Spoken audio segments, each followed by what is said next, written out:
प्रदेश में तेजी से बढ़ रहे कोरोना संक्रमण को देखते हुए गृह विभाग ने नई गाइडलाइन जारी की है। कोविड के प्रकोप को देखते हुए प्रदेश के सभी नगर निगम और पालिका क्षेत्रों में 12वीं कक्षा तक की गतिविधियां 30 जनवरी तक बंद कर दी गई हैं, लेकिन ऑनलाइन अध्ययन जारी रहेगा। 10वीं और 12वीं तक के विद्यार्थी जिन्होंने वैक्सीन लगवा ली है, वो अभिभावकों की सहमति से अध्ययन आने वाली समस्याओं के लिए स्कूल आ जा सकेंगे। कॉलेजों और कोचिंग संस्थाओं में अध्ययन से संबंधित आने वाली समस्याओं के लिए कोचिंग जा सकेंगे, लेकिन कोविड प्रोटोकॉल की सख्ती से पालना करने के लिए कहा गया है। विवाह समारोह में अब 100 की जगह 50 की संख्या 30 जनवरी तक कर दी गई है। यही संख्या सामाजिक आयोजनों, रैली, प्रदर्शनों, धार्मिक आयोजनों में भी लागू रहेगी और इसमें शामिल होने वाले लोगों को वैक्सीनेट होना जरूरी है। वहीं धार्मिक स्थल भी अब सुबह 5 बजे से रात 8 बजे तक ही खुल सकेंगे। कोरोना गाइडलाइन में कोरोना वैक्सीन की दूसरी डोज लगवाने के लिए प्रेरित किया गया है। रेस्टोरेंट 50% की क्षमता के साथ रात 10 बजे तक खुले रखने की अनुमति रहेगी।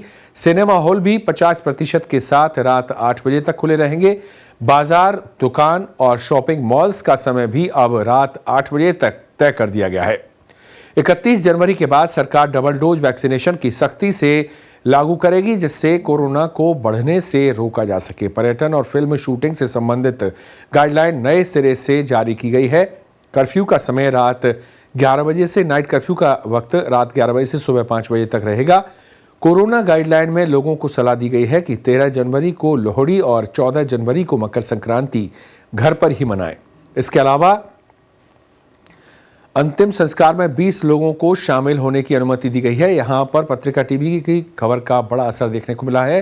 पत्रिका टीवी ने रविवार सुबह कोरोना की मार खतरे में नौनिहाल खबर के माध्यम से बताया था कि प्रदेश में अब तक संक्रमण 13 गुना बढ़ चुका है, फिर भी बच्चे स्कूल आ रहे हैं। 1ली से 8वीं तक के स्कूल सिर्फ 9 जिलों में ही बंद हैं, जबकि 9वीं से 12वीं तक के बच्चों के स्कूल बंद नहीं किए गए हैं। उन पर बढ़ रहे खतरे पर कोई ध्यान नहीं दे रहा। इसके बाद आई नई गाइडलाइन में 12वीं तक के स्कूलों को 30 जनवरी तक बंद करने के निर्देश दिए गए हैं। तो कोरोना की नई गाइडलाइन जारी हुई है। सिटी बसें सुबह 5 से रात 11 बजे तक ही चल पाएंगी। इसके अलावा 50% क्षमता के साथ रेस्टोरेंट रात 10 बजे तक खुल सकेंगे। बात करें स्कूलों की, तो नगर पालिका क्षेत्र में 12वीं के स्कूल, शैक्षणिक संस्थान, कोचिंग ये 30 जनवरी तक बंद रहेंगे। नगर निगम पालिका क्षेत्र में शादी समारोह के दौरान अब 50 लोगों को ही शादी समारोह और अन्य समारोह में शामिल होने की अनुमति होगी। अंत्येष्टि में 20 लोगों को ही शामिल होने की अनुमति दी गई है। इसके अलावा धार्मिक स्थल सुबह 5 से लेकर रात 8 बजे तक ही खुल सकेंगे। लोहड़ी और मकर संक्रांति का पर्व घर पर ही मनाने की सलाह दी गई है। दुकान और शॉपिंग मॉल रात 8 बजे तक ही खुलेंगे।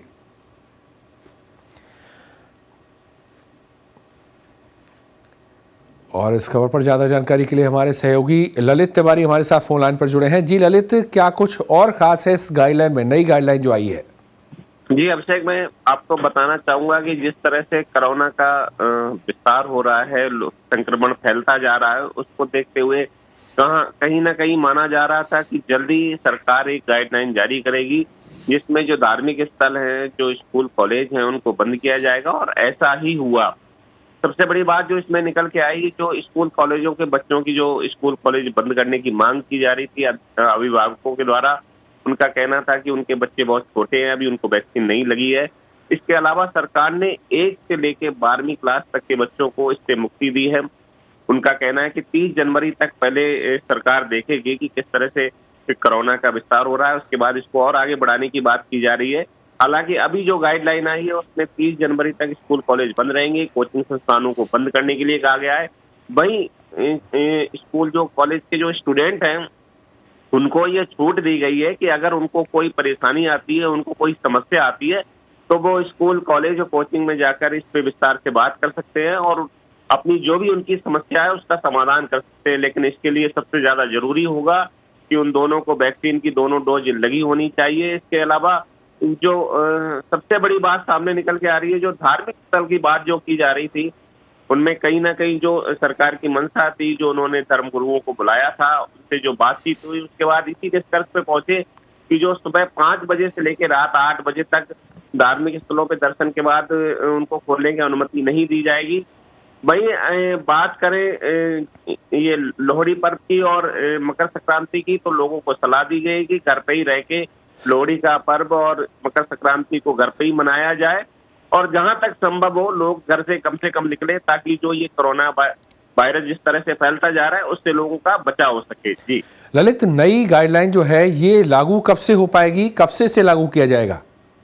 जी, ये कल अगर सोमवार से ये कोरोना गाइडलाइन शुरू हो चुकी है, और जो ये 30 जनवरी तक का जो पीरियड है उसमें अभी जो सबसे बड़ी बात निकल के सामने आई है, जो विवाह समारोह थे उनमें अभी तक जो संख्या थी वो 100 लोगों की थी।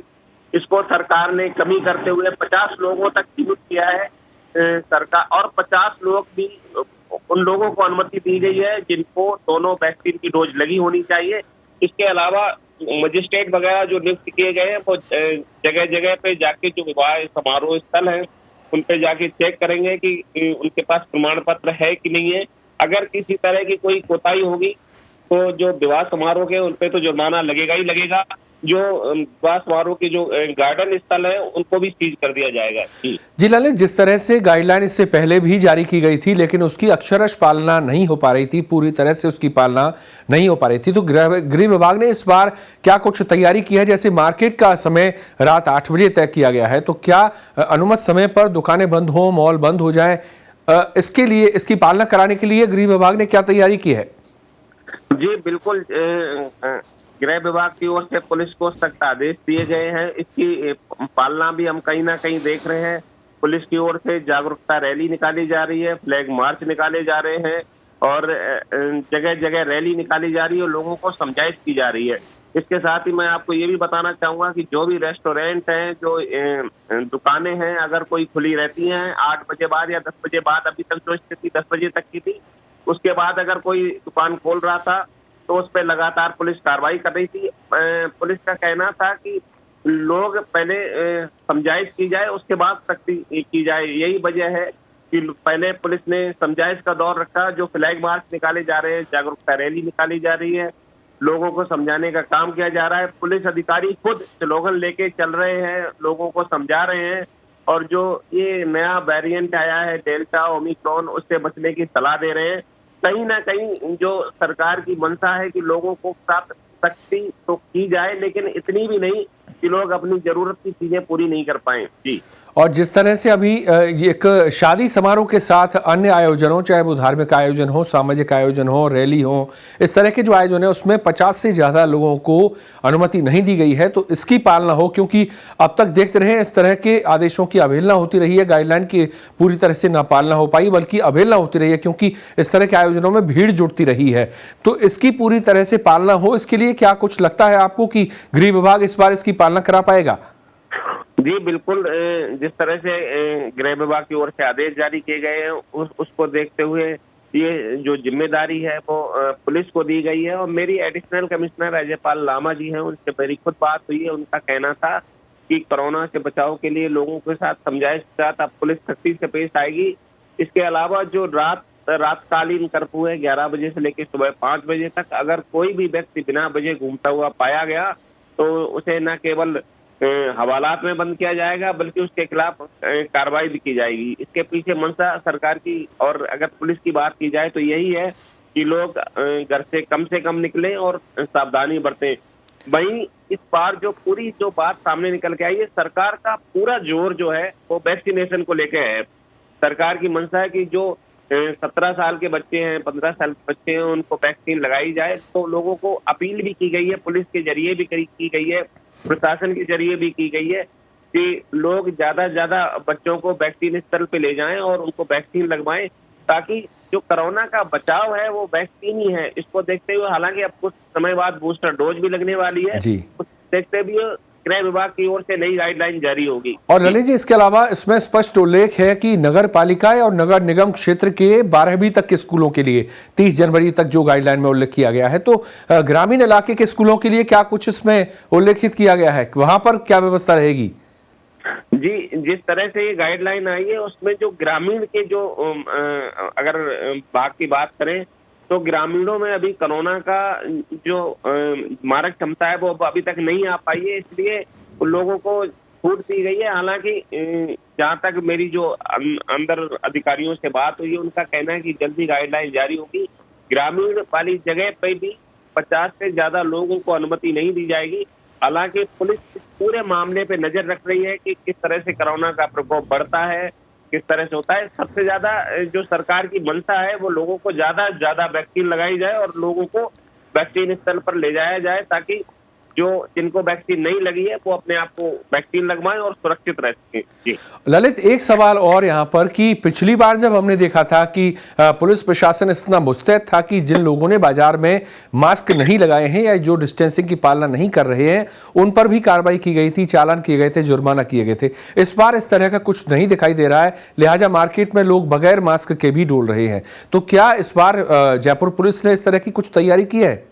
जी बिल्कुल, अगर पुलिस की बात करी जाए, इसके अलावा प्रशासन की ओर से भी अलग अलग टीमें नियुक्ति की गई हैं जो इस तरह का पूरा ध्यान रख रही है, चाहे वो नगर निगम हो, चाहे वो जिला प्रशासन हो, चाहे वो पुलिस प्रशासन हो, सभी को ये आदेश दिए गए हैं। हालांकि अभी जो सख्ती जो दिखनी चाहिए वो नहीं दिख रही है, लेकिन आने वाले समय में जो मेरी जो एडिशनल कमिश्नर हैदर अली जैदी हैं, उनका कहना था कि अब पुलिस सख्ती से काम लेगी। अगर कोई व्यक्ति, समझाइश बहुत हो चुकी, अगर कोई व्यक्ति बिना मास्क के पाया गया तो उस पर न केवल जुर्माना लगेगा बल्कि उसको सजा का भी प्रावधान किया जाएगा। जी।